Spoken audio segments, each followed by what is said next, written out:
Hello everyone, আসসালামু আলাইকুম। আশা করি সবাই ভালো আছেন। তো আজকে আমরা দেখাবো বান্দরবন রোডে অবস্থিত সত্যপীরের মাজার।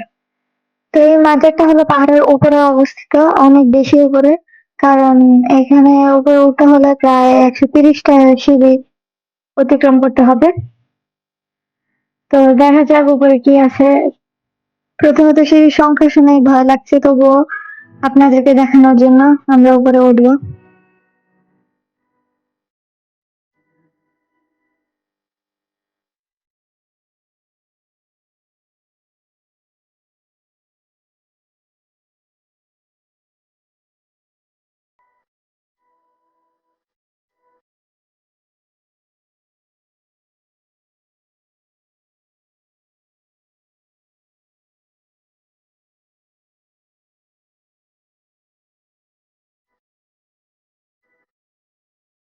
তো সিঁড়ির উপরে উঠতে উঠতে আমরা ক্লান্ত, সিঁড়ি তো শেষই হচ্ছে না।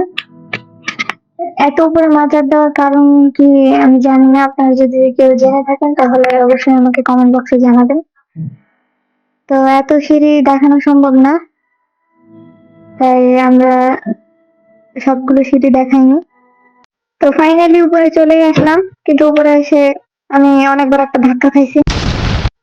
তো এখানে এসে দেখি কিছুই নাই, এখানে তিনজন সাধনা করতেছে সামনে কবর নিয়ে। এই হলো ব্যানার,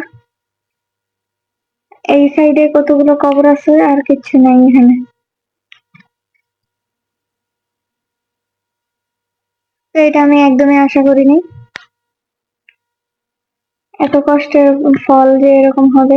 তো গাইজ এখানে ভালো কিছু ছিল না, তবু আপনারা সাবস্ক্রাইব করে দিন, এত কষ্ট করছে যেহেতু। তো মাজার থেকে ফেরত আসার সময় দেখলাম একটা মিনি চিড়িয়াখানা। তো সেখানে দেখলাম কতগুলো হরিণ। হরিণ গুলো দেখে অন্তত মনকে সান্ত্বনা দেন, কারণ মাজারের উপর তো কিছু ছিল না। তো আজকে এই পর্যন্তই, দেখা হবে নতুন কোনো ভিডিওতে। সবাইকে আল্লাহ হাফেজ।